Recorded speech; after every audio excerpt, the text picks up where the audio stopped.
This is Module 31, Explore Similar Solids.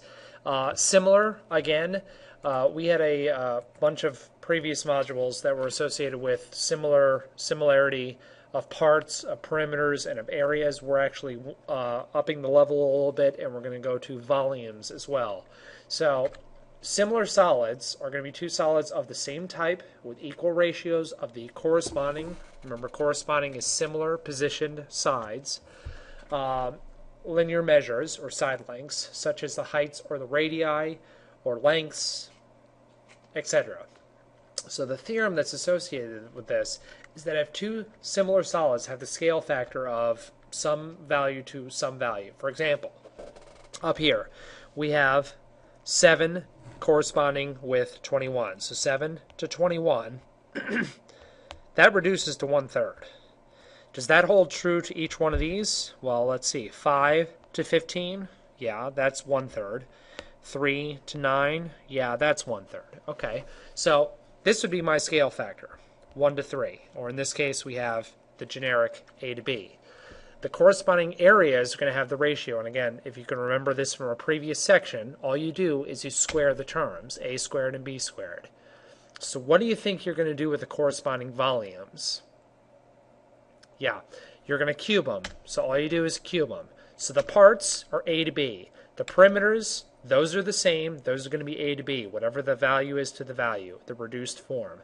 Areas, you square it. So A squared to B squared. Volumes, you're going to cube it. So let's take this 1/3 number. So we have ratio 1 to 3. So the perimeter is going to be 1 to 3.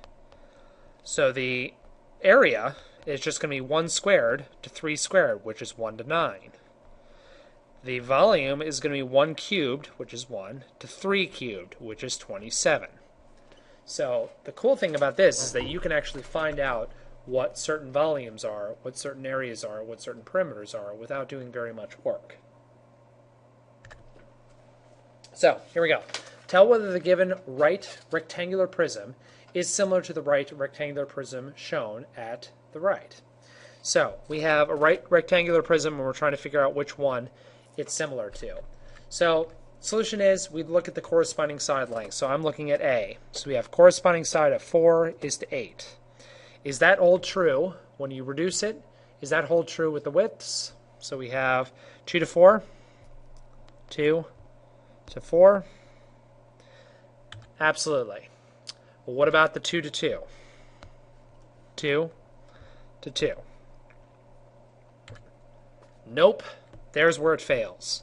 So these automatically are not similar. So let's try the B. So let's do lengths 4 to 6. So we have, in this case, 4 to 6.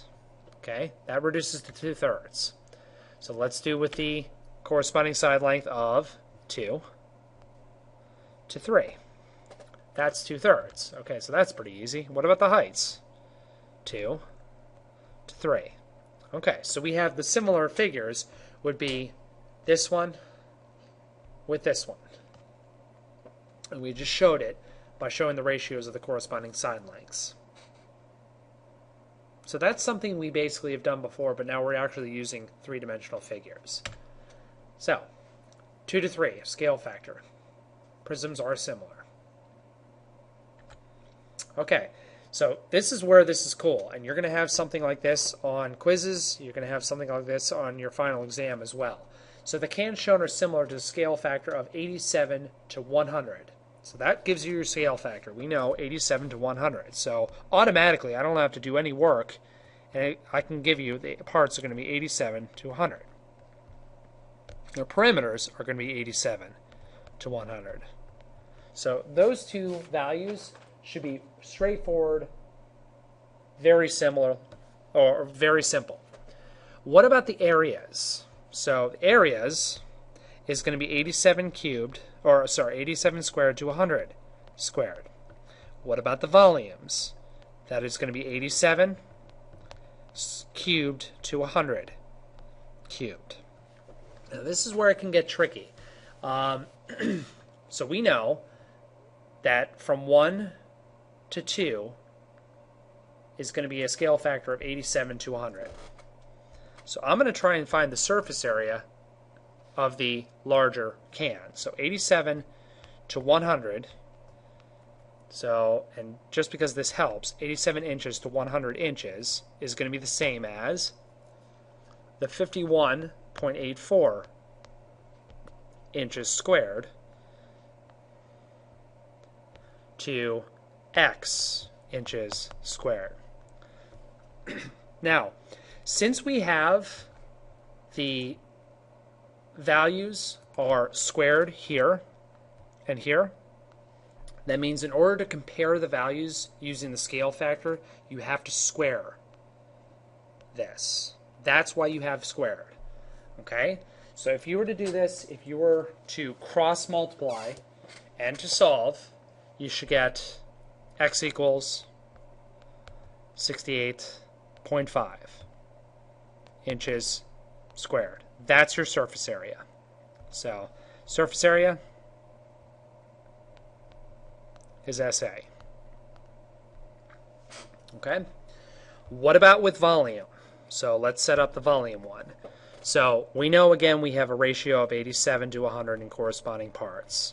That equals the volume, which we know is 28.27, over x, which we do not know. Again, if you want to put, if this helps you, and you want to put inches cubed, and inches,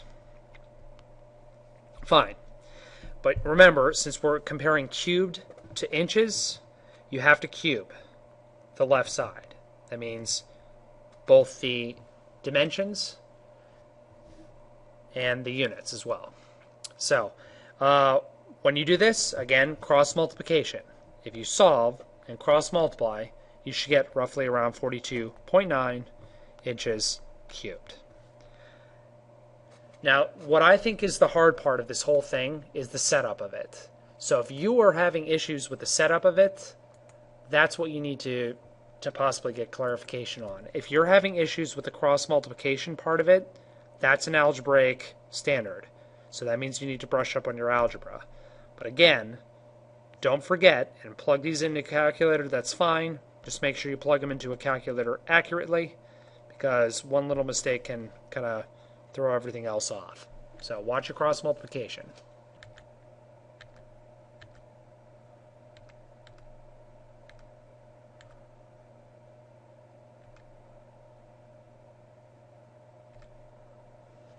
Okay, so here's example 3. Find the scale factor in this case. So the pyramids, I tell you that they are similar. Okay, so period P has a volume of 1,000 cubic inches, and a period Q has a volume of 216. So find the scale factor. Okay, so we know volume of pyramid P is 1,000, and volume of period Q is 216. Now this is volume. The volume ratio, volume of P to volume of Q. Now, if we're trying to find the scale factor, that's what we're trying to find. How do you find scale factor if you're given the volume? Well, how do you go from scale factor to volume? You cube it. So how do you go backwards? Go from volume to scale factor. What you do, an Algebra 1 technique, is you cube root it. Now, how do you plug this into your calculator? Because some people don't know what the cube root of 216 is, or the cube root of 1,000 is. You plug it into your calculator by 1,000, a caret, and then parentheses 1 divided by 3. Divided by, and that should give you 10.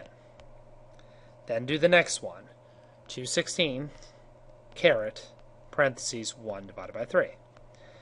Okay, so that should give you 6. So when you reduce this, you get 5 to 3. That is your scale factor, 5 to 3. Okay? And the reason it has to be 5 to 3 is because it says pyramid P to pyramid Q. So that means automatically P has to be on top, Q has to be on the bottom. So there's your scale factor, and you're done.